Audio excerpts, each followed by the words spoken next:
Hello friends, स्वागत है आपका हमारे इस प्लेटफार्म पर। और हमने अपने इस प्लेटफार्म पर कॉमन एरर्स की एक सीरीज़ को स्टार्ट किया है, जो विभिन्न प्रकार के जो वनडे एग्ज़ाम्स होते हैं, जैसे टेट है, टीजीटी पीजीटी है, सुपर टेट है, एलटी है, एसएससी है और दूसरे अदर कॉम्पिटिटिव एग्ज़ाम्स हैं तथा एकेडमिक एग्ज़ाम्स हैं। इन सभी के लिए बहुत ही यूज़फुल हैं, बहुत ही बेनिफिशियल हैं। तो आइए देखते हैं अपने इस फर्स्ट सेट के कुछ सेंटेंस को, जिसमें कुछ कॉमन एरर्स हैं और हम उन्हें फाइंड आउट करते हैं। तो पहला सेंटेंस हमारा है, make heist least you should not miss the train. तो इसमें जो एरर है वो कहाँ पे है, उसको हम फाइंड आउट करेंगे। पहला पार्ट जो है, फर्स्ट पार्ट जो है, यहाँ पे लिखा है मेक हैस्ट। मेक हेस्ट का मतलब होता है जल्दी कीजिए, लेस्ट। तो ये वाला पार्ट तो हमारा सही है, इसमें कोई एरर नहीं है। दूसरा जो बी वाला पार्ट, उसमें लेस्ट वर्ड आया है। इसके बाद हम देखेंगे कि लेस्ट वर्ड जो है वो अपने साथ हमेशा शुड को फॉलो करता है। ये शुड को फॉलो करता है, जहाँ लेस्ट वर्ड आएगा जिस सेंटेंस में, उस सेंटेंस में शुड भी आएगा। तो लिस्ट के अकॉर्डिंग अगर देखा जाए तो ये जो सी वाला पार्ट है, हाँ सी वाले में जो शुड है वो शुड तक तो सही है, लेकिन सी वाले पार्ट में शुड के बाद जो नॉट दिया है, यहाँ पर नॉट में एरर है। यहाँ पर नॉट जो है वो रॉन्ग है। अब नॉट कैसे रॉन्ग है? क्योंकि जो लेस्ट वर्ड होता है ये स्वयं एक नेगेटिव वर्ड होता है, एक नकारात्मक वर्ड होता है। इसका मतलब ये होता है ऐसा ना हो कि, मतलब ऐसा ना हो कि, तो इसमें खुद ही ना जो है वो वर्ड आ रहा है, इसलिए हम इस सेंटेंस में नॉट का यूज़ नहीं करेंगे। ध्यान रखेंगे, जो लेस्ट वर्ड आया है, लेस्ट के साथ सेंटेंस में हम नॉट का यूज़ नहीं करेंगे। तो सी वाला पार्ट जो है वो रॉन्ग है, और नॉट को अगर हम रिमूव कर देंगे तो सी वाला पार्ट जो है वो हमारा करेक्ट हो जाएगा। और ये देखते हैं दूसरा सेंटेंस। जो दूसरा वाला सेंटेंस है, many of us do not know to swim at all. तो इस सेंटेंस में मैनी ऑफ अस, ये वाला पार्ट हमारा सही है, मैनी ऑफ अस। अब यहाँ पर जो बी पार्ट है, बी पार्ट में जो डू का यूज किया गया है वो किसके अकॉर्डिंग किया गया है? ऑफ जो है वो प्रेपोजिशन है और अस इस प्रेपोजिशन का ऑब्जेक्ट है। तो वर्ब जो होती है, मेन वर्ब या हेल्पिंग वर्ब जो होती है, वो सब्जेक्ट के अकॉर्डिंग आती है। तो सब्जेक्ट के अकॉर्डिंग मैनी दिया है, मैनी जो है वो प्लूरल है, तो इसके अकॉर्डिंग अगर देखा जाए तो वर्ब हमारी करेक्ट है। यहाँ पर डू आएगा, डू नॉट नो। तो यहाँ तक हमारा सेंटेंस सही है, मतलब ए पार्ट भी करेक्ट है और बी पार्ट भी करेक्ट है। अब हम सी पार्ट में देखते हैं। देखिए, सी पार्ट में एरर है, और सी पार्ट में क्या एरर है? सी पार्ट में जो एरर है वो ये एरर है कि नो जो वर्ड दिया है, नो एक वर्ब है और नो के बाद डायरेक्ट इन्फिनेटिव नहीं आता। ये टू प्लस बी फर्स्ट जो होता है वो इन्फिनेटिव कहलाता है, और नो के बाद डायरेक्ट इन्फिनेटिव का यूज़ नहीं किया जाता है। टू से पहले हम सेंटेंस के सेंस के अनुसार, जैसे हाउ है, भियन है, भियर है, बाट है, इसका हम यूज करते हैं। तो यहाँ पर हम सेंस के अनुसार, जैसे लिखा है मैनी आपस, हम में से कई लोग, डू नॉट नो नहीं जानते हैं, हाउ टू स्विम मतलब कैसे तैरा जाए। तो हम में से कई लोग ये नहीं जानते हैं कि, मतलब हम में से जो कई लोग ऐसे होते हैं जो तैरना नहीं जानते हैं। तो यहाँ पर सेंस के अनुसार हाउ आएगा, हाउ टू स्विम, कि कैसे तैरा जाए। तो ध्यान रखेंगे, नो के बाद डायरेक्ट इन्फिनेटिव टू का यूज़ नहीं किया जाता है। इससे पहले हम सेंस के अनुसार हाउ है, भियन है, भियर है या भाट है, इनका यूज करते। तो यहाँ पर हम हाउ का यूज करेंगे। अगर हम सेंटेंस में यहाँ पर टू से पहले हाउ का यूज कर देते हैं तो ये सेंटेंस हमारा करेक्ट हो जाएगा। नेक्स्ट सेंटेंस है, at last he was married with a poor girl. At last he was married with a poor girl.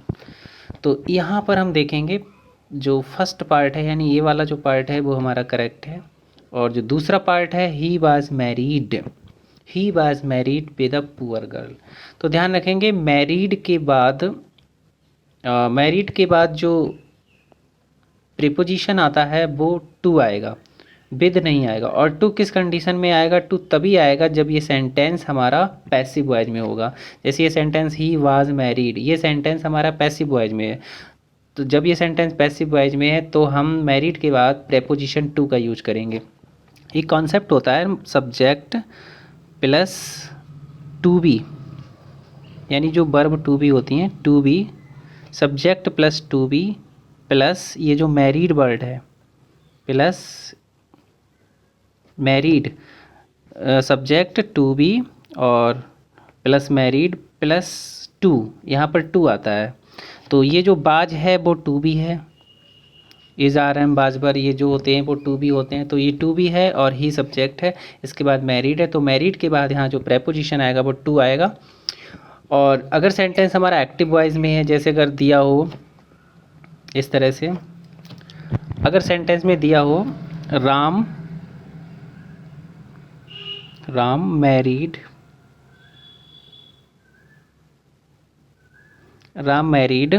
Sita, ठीक है, राम मैरिड सीता, तो ये सेंटेंस हमारा एक्टिव वॉइस में। यहाँ पर ये टू भी नहीं दिया है, राम के बाद टू भी नहीं दिया है, मैरिड से पहले वर्ब इज़ आर एम बाजबर कुछ भी नहीं दिया है। जब टू भी नहीं दिया सेंटेंस हमारा एक्टिव वॉइस में। जब सेंटेंस एक्टिव वॉइस में होगा तो यहाँ पर कोई भी प्रेपोजिशन का यूज नहीं किया जाएगा, तो ये बनेगा राम मैरिड सीता। तो ये वाला सेंटेंस हमारा सही है। लेकिन यहाँ पर ये सेंटेंस जो है वो पैसिव वॉइस में है, ये टू भी यहाँ पर दिया है, बाज और मैरिड है, इसलिए यहाँ पर विद नहीं आएगा, यहाँ पर प्रेपोजिशन आएगा लेकिन टू आएगा, ये ध्यान रखेंगे। तो ये यहाँ पर एरर था।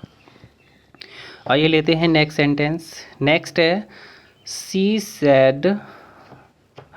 said that she will help me whenever I was in difficulty। तो ए वाला जो पार्ट है वो सही है, सी सैड, ये वाला जो क्लास है हमारा सी सैड बिल्कुल सही है। इसके बाद डैट लगा हुआ है, कंजक्शन डैट लगा हुआ है, ए भी बी पार्ट भी सही है। इसके बाद है सी विल हेल्प मी। तो इस वाले पार्ट में ध्यान से देखेंगे, ये जो पार्ट है सी विल हेल्प मी, इसमें एरर है। इसमें एरर इसलिए है कि अगर हमारा ये जो क्लास है ये अगर हमारा पास्ट में है तो डैट के बाद जो क्लास होगा वो भी पास्ट में होगा। तो कहने का मतलब यहाँ पर हम बिल का क्या कर देंगे, वुड। अगर हम यहाँ पर बिल का वुड कर देते हैं, बिल का अगर हम यहाँ पर वुड कर देते हैं तो ये सेंटेंस हमारा करेक्ट हो जाएगा। बाकी जो डी वाला पार्ट है whenever I was in difficulty, तो ये हमारा सही है। कहने का मतलब इस सेंटेंस का अर्थ ये हुआ कि उसने कहा कि सी वुड आएगा, सी वुड हेल्प मी, वह मेरी मदद करेगा whenever I was in difficulty, जब कभी भी मैं परेशानी में आ जाऊंगा, डिफ़िकल्टी में आ जाऊंगा तो वह मेरी मदद करेगी। सॉरी सी है यहाँ पर, करेगी। तो यहाँ पर अगर हम बिल का वुड कर देते तो सेंटेंस हमारा करेक्ट हो जाएगा। आइए देखते हैं नेक्स्ट सेंटेंस। और नेक्स्ट में क्या है, हाँ नेक्स्ट है being a fine day. Being a fine day we went out for a picnic. तो यहाँ पर जो ए पार्ट है बीइंग अ फाइन डे, ध्यान रखेंगे ये जो बीइंग होता है इससे पहले जो इंट्रोडक्टरी सब्जेक्ट इट होता है इसका हम यूज करते हैं। इट का हम यूज़ तब करते हैं, बीइंग से पहले इट का प्रयोग करते हैं जनरली तब करते हैं जब सेंटेंस में टाइम या डे या वेदर मतलब मौसम या कोई दृश्य का उसमें वर्णन किया गया हो। जैसे फाइनल डे, एक अच्छा दिन जो था, सुहावना दिन था, सुहावने दिन होने पर we went out for a picnic, हम पिकनिक के लिए बाहर गए।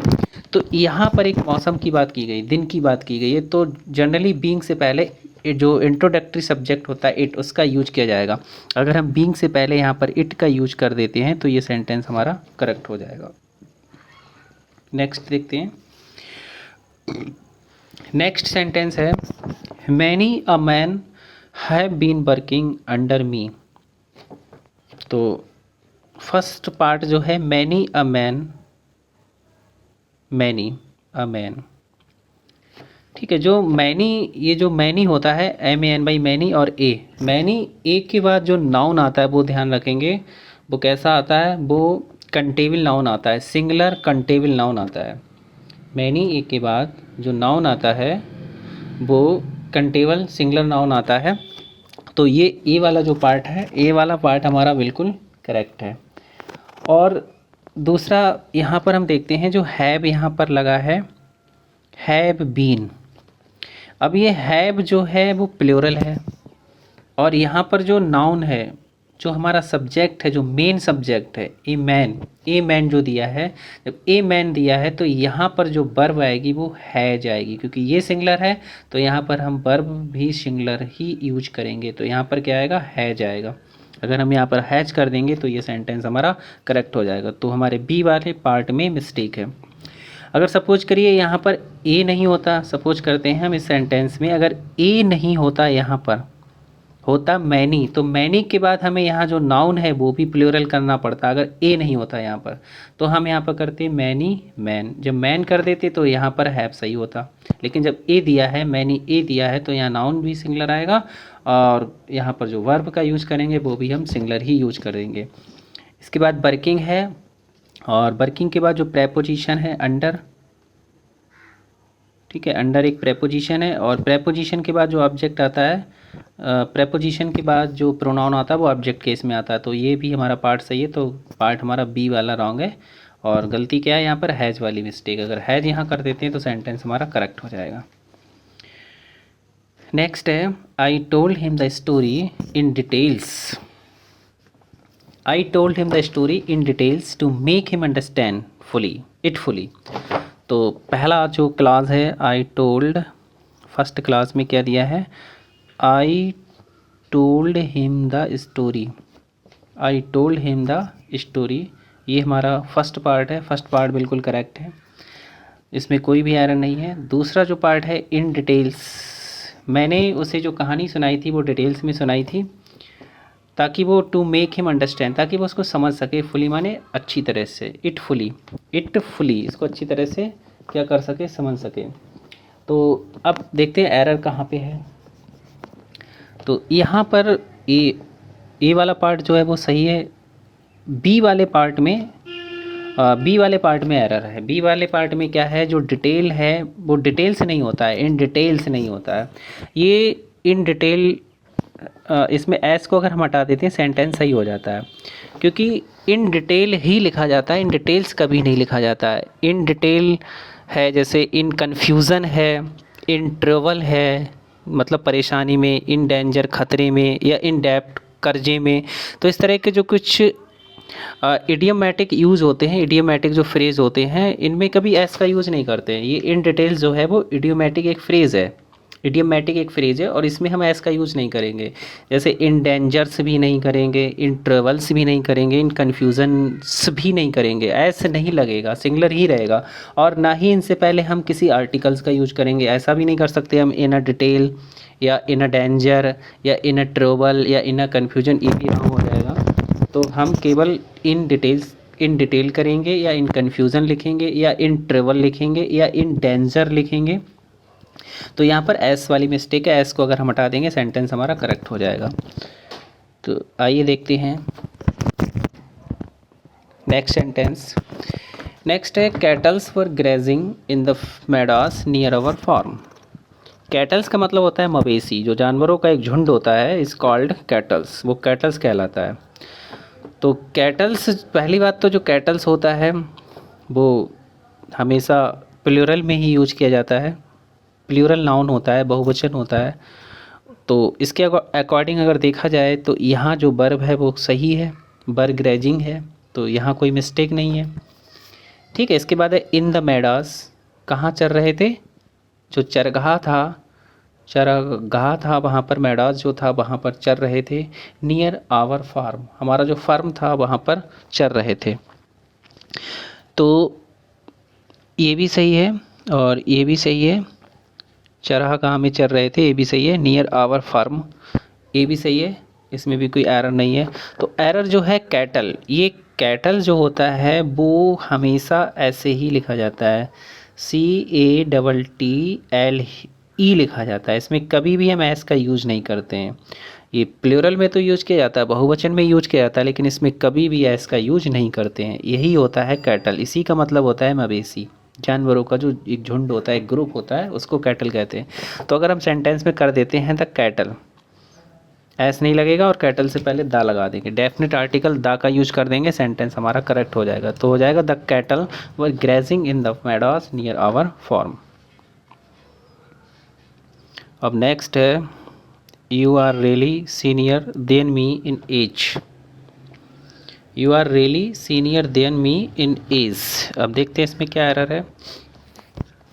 तो फर्स्ट पार्ट है यू आर रियली सीनियर, तो ये पार्ट फर्स्ट वाला जो पार्ट है, ये वाला पार्ट है वो बिल्कुल सही है। यू आर रियली सीनियर, तुम वास्तव में कैसे हो, सीनियर हो।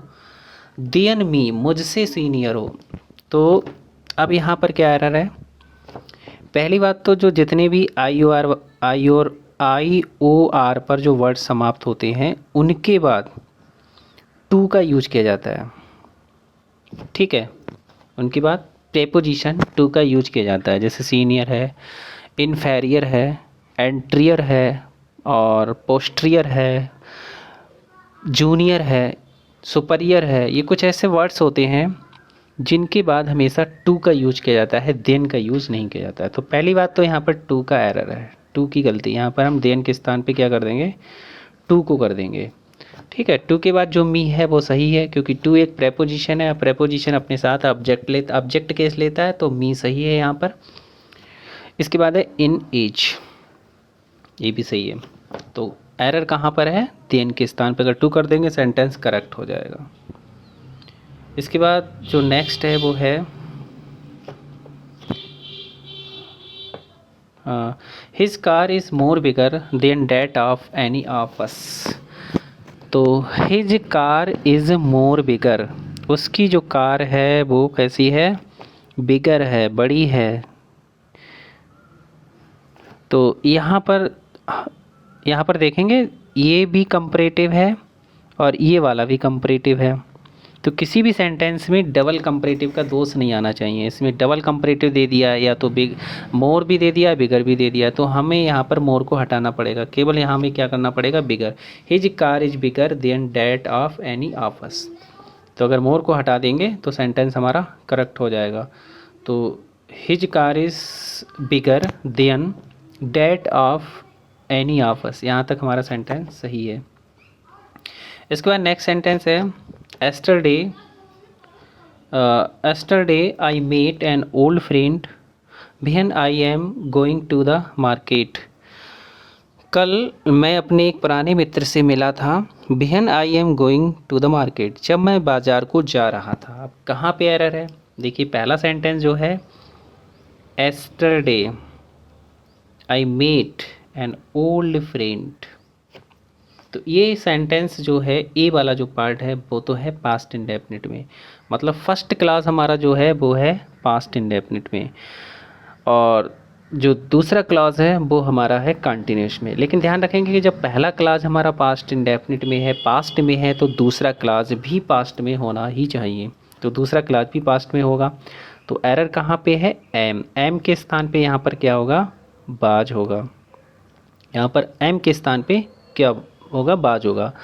एक कॉन्सेप्ट और है कि अगर एक क्लास हमारा भियन से स्टार्ट हो रहा है, भियन लगा हुआ है, सेंटेंस कंटिन्यूस में है, तो जो दूसरा क्लास होगा वो हमारा पास्ट इंडेफिनिट में होगा, ये ध्यान रखेंगे। तो ये हमारा पास्ट इंडेफिनिट में, दूसरे क्लास में भियन लगा हुआ है या भाइल लगा हुआ है तो वो कंटिन्यूस में होगा, ध्यान रखेंगे। तो कंटिन्यूस में है, ये वाला सेंटेंस सही है, और यहाँ पर हमें बात करना पड़ेगा। तो ये थे हमारे कुछ सेंटेंस, आई होप आपको समझ में आए होंगे, और मिलते हैं नेक्स्ट वीडियो में कुछ नए कॉमन एरर्स के साथ। Thanks for watching.